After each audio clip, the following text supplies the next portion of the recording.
സുനിൽകുമാർ മാധ്യമങ്ങളോട് പോലീസിന്റെ പക്കലുണ്ട് എന്നുള്ളതാണ്. ഞാൻ ആവശ്യപ്പെട്ടിരിക്കുന്ന ഒരു കാര്യം, ഈ ശ്രീമൂലസ്ഥാനത്തും അതുപോലെ സുരേഷ് ഗോപി സ്ഥാനാർത്ഥി എന്ന നിലയിൽ ആംബുലൻസിൽ കയറുമ്പോഴും അതിനു മുമ്പ് വെടിക്കെട്ടല്ല, പിന്നെ പൂരം അലങ്കോലപ്പെട്ട സന്ദർഭത്തിലും ആ ലാത്തി ചാർജ് ഉണ്ടായപ്പോഴും അവിടെ ഇങ്ങനെയുള്ള പ്രഖ്യാപനങ്ങൾ ആര് നടത്തി? ആ സംഭവ സ്ഥലത്ത്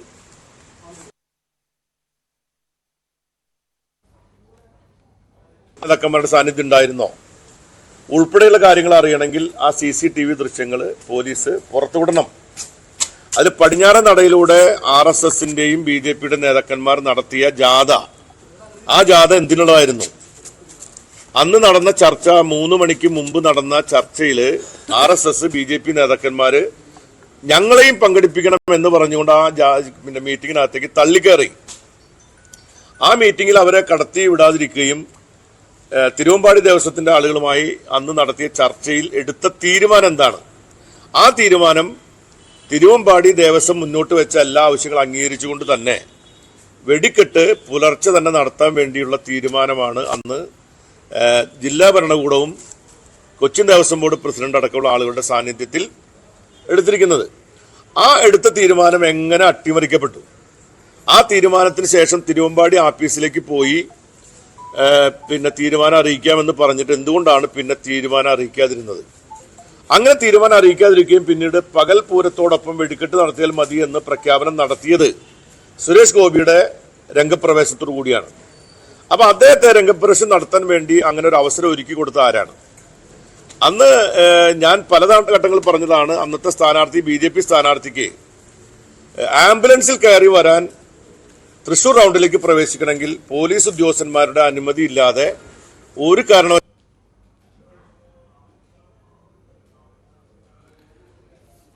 അങ്ങനെ കടത്തിവിട്ട ഏത് നിയമപ്രകാരമാണ്? ഒരു സ്ഥാനാർത്ഥിക്ക് വേണ്ടി, ഒരു രാഷ്ട്രീയ നേതാവിന് വേണ്ടി ആംബുലൻസിൽ ഒരു ഇൻസിഡന്റ് ആയിരിക്കുന്ന ഒരു പ്രശ്നം ഉണ്ടായിരിക്കുന്ന സ്ഥലത്തേക്ക് സഞ്ചരിക്കാൻ വേണ്ടി ആളുകൾക്കും മറ്റെല്ലാ വാഹനങ്ങൾക്കും വിലക്കുള്ള ആ പ്രദേശത്തു കൂടി എല്ലാ ബാരിക്കേഡും മാറ്റിക്കൊടുത്ത് ഇങ്ങനെ ഒരു അനുവാദം കൊടുത്ത ആരാണ്? പൂരം എഴുന്നള്ളിപ്പിന് ബാരിക്കേഡ് കെട്ടിയ പോലീസ്, ആ ഉദ്യോഗസ്ഥന്മാർ തന്നെയാണ്. അതിൽ ഏതേ ഉദ്യോഗസ്ഥന്മാരാണ് ഈ സുരേഷ് ഗോപിയെ കടത്തിവിടാൻ അനുവാദം കൊടുത്തത്? അന്വേഷിക്കണ്ടേ? അതടക്കമുള്ള വീഴ്ചകൾ ആർക്കാണ് പറ്റിയിരിക്കുന്നത്? ഒരു കാരണവശാലും നമ്മുടെ ദേവസ്വം ബോർഡുകൾ, 2 ദേവസ്വം ബോർഡിന്റെയും ദേശത്തിന്റെയും ആളുകൾ, ഈ 2 ദേശത്തിലെ ആളുകളും ഈ പൂരം അലങ്കോലപ്പെട്ടതിൽ ഉത്തരവാദികളല്ല, അവിടുത്തെ ജനങ്ങൾ. കാരണം അവരെല്ലാവരും ആഗ്രഹിക്കുന്നത് ഏത് പ്രതിസന്ധി ഉണ്ടെങ്കിലും ഈ പൂരത്തിന്റെ ചടങ്ങുകൾ അതിന്റെ പ്രൗഢിയോടും ഭംഗിയോടും കൂടി നടത്തണമെന്ന് ആഗ്രഹിക്കുന്നവരാണ് ഈ പൂരം നടത്തുന്നതിന് വേണ്ടി നിയോഗിക്കപ്പെട്ടിരിക്കുന്ന ദേവസ്വങ്ങൾ. ആ ദേവസ്വങ്ങളോ ആ ദേശത്തെ ജനങ്ങളോ പൂരം അലങ്കോലപ്പെടാൻ ആഗ്രഹിക്കുന്നവരല്ല. എന്നാൽ പൂരം അലങ്കോലപ്പെട്ടാൽ അതിന്റെ രാഷ്ട്രീയ നേട്ടം ഉണ്ടാകും എന്ന് വിചാരിക്കുന്ന ആളുകൾക്കൊപ്പം നിന്ന ആരൊക്കെയുണ്ട് എന്നതിനെ സംബന്ധിച്ചുള്ള ആശങ്കകളും സംശയങ്ങളും ചില തെളിവുകളും പോലീസ് ഉദ്യോഗസ്ഥന്മാർക്ക് മുമ്പാകെ കൊടുത്തിട്ടുണ്ട്. അതിന്റെ അടിസ്ഥാനത്തിൽ അവർ അന്വേഷിച്ച് കാര്യങ്ങൾ പുറത്തുവിടട്ടെ എന്നാണ് പറയാനുള്ളത്.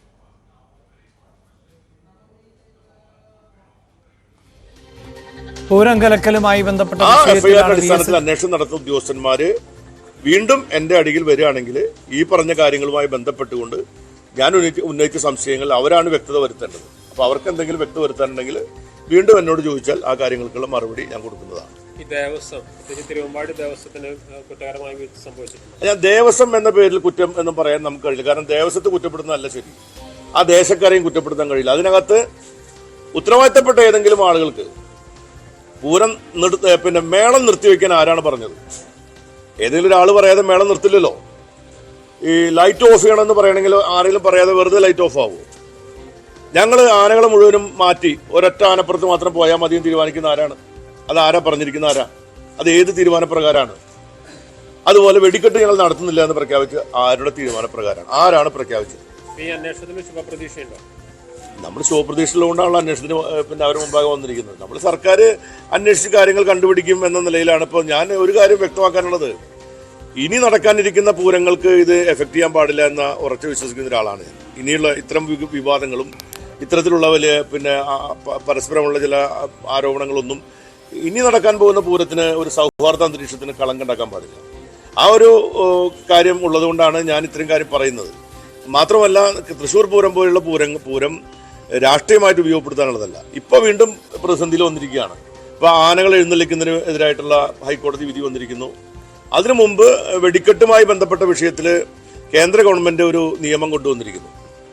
കേന്ദ്രം നിയമം കൊണ്ടും കോടതി വിധി കൊണ്ടും പൂരങ്ങളെ ഇപ്പോ പ്രശ്നത്തിലാക്കിയിരിക്കുകയാണ്. അത് പരിഹരിക്കാൻ വേണ്ടി എല്ലാവരും ഒന്നിച്ചു നിൽക്കുന്ന ഒരു സന്ദർഭമാണത്.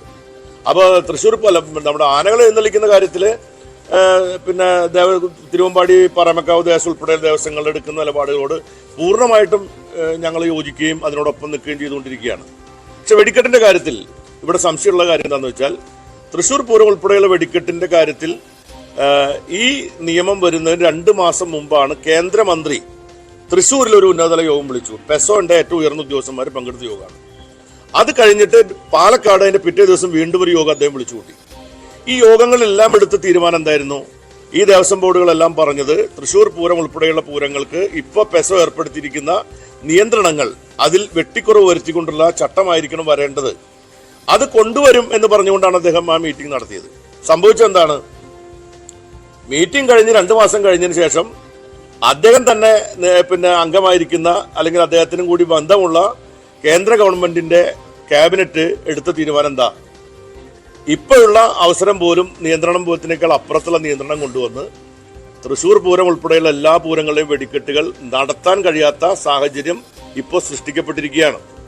ഈ 2 കാര്യങ്ങളും ഇന്ന് പൂരങ്ങളുടെ കാര്യത്തിൽ ഉണ്ടായിരിക്കുന്നത് കൊണ്ട് ഇത് പരിഹരിക്കാൻ വേണ്ടി നമ്മളെല്ലാവരും ഒറ്റക്കെട്ടായി നിൽക്കേണ്ട സന്ദർഭമാണ്. ഇന്നിപ്പോൾ വൈകുന്നേരം പിന്നെ ഫെസ്റ്റിവൽ കോർഡിനേഷൻ കമ്മിറ്റിയുടെ കൂട്ടായ്മയുണ്ട്. അതിലൊക്കെ ഞങ്ങൾ സഹകരിക്കുന്നുണ്ട്. ഞങ്ങളെല്ലാവരും ഒന്നിച്ചു നിന്നുകൊണ്ട് തന്നെ പ്രശ്നത്തിന് പരിഹാരം കാണും. അപ്പോൾ അത്തരം കാര്യങ്ങൾക്ക് ഒന്നായി നിൽക്കേണ്ട സന്ദർഭം ആയതുകൊണ്ട് കഴിഞ്ഞ വർഷം ഉണ്ടായിട്ടുള്ള അനിഷ്ട സംഭവങ്ങൾ ഒക്കെ അന്വേഷിച്ച് അതിൻ്റെതായ പൂരം കലക്കലുമായി ബന്ധപ്പെട്ട് മൊഴി നൽകിയതിനു ശേഷമുള്ള പ്രതികരണം ആണ് ഇപ്പോൾ വി എസ് സുനിൽകുമാറിന്റെ ഭാഗത്ത് നിന്നുണ്ടാകുന്നത്. സുരേഷ് ഗോപിയെ മാത്രം അവിടേക്ക് കടത്തിവിടാൻ ആരാണ് അനുമതി നൽകിയത്? മറ്റു തീരുമാനങ്ങൾ ഉൾപ്പെടെ അവിടെ ആ നിമിഷം കൈക്കൊണ്ടത് ആരൊക്കെയാണ് എന്ന ചോദ്യം ആവർത്തിക്കുകയാണ് സുനിൽകുമാർ.